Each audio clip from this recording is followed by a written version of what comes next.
So they could not recover from it because they didn't know what to do. They just impacted the ground and it was game over.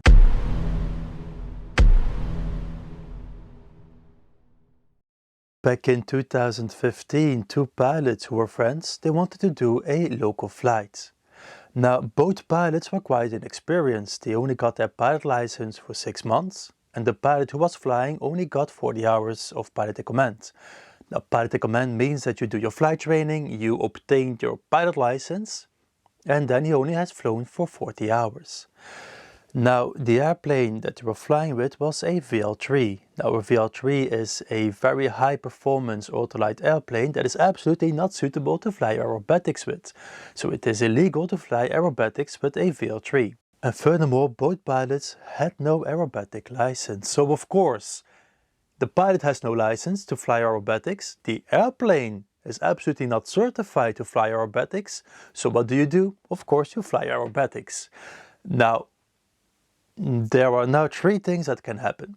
The first thing is nothing. You fly aerobatics, everything goes well, and next flight you do yet again aerobatics. The second thing that can happen, you fly aerobatics, you make a small mistake, but the margins of error are very tiny, they're almost non-existent.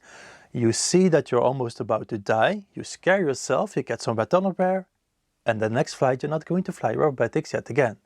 Or the third thing that can happen is you fly aerobatics, you make a small mistake, and you die. And fortunately for this flight, it was option number 3. They did aerobatics, they went into a spin, so they could not recover from it because they didn't know what to do. They just impacted the ground and it was game over.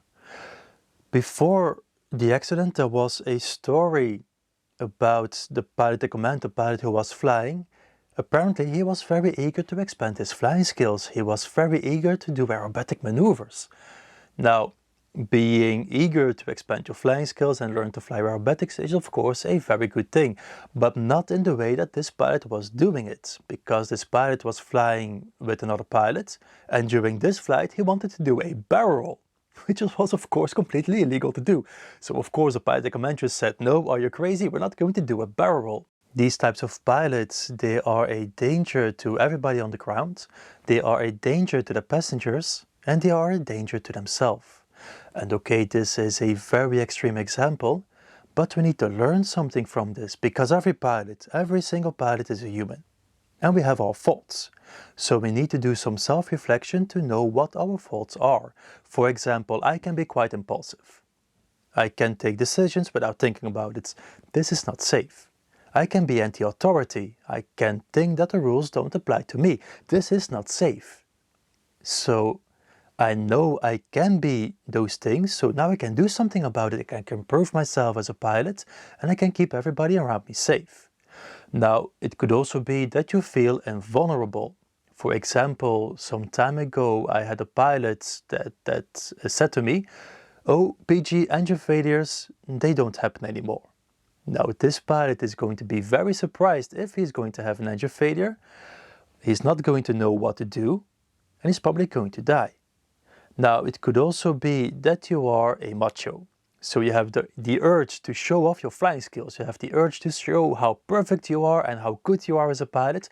But of course, now you are incapable of improving yourself as a pilot, because to improve yourself, you first have to admit that there is something to improve, and then you can improve yourself. Now, you can also be the complete opposite of a macho. You can be very insecure. But if you are afraid during normal flight when everything is going smoothly, what are you going to do if things go wrong? Because every good pilot I know, they are not perfect, not by a long shot, but they know what they have to improve about themselves. They know their faults, they know their weaknesses. They grow as a pilot, and then of course they improve their flying skills. Thank you for watching, and if you want to improve your piloting skills, go to my video course on vintageaviators.net.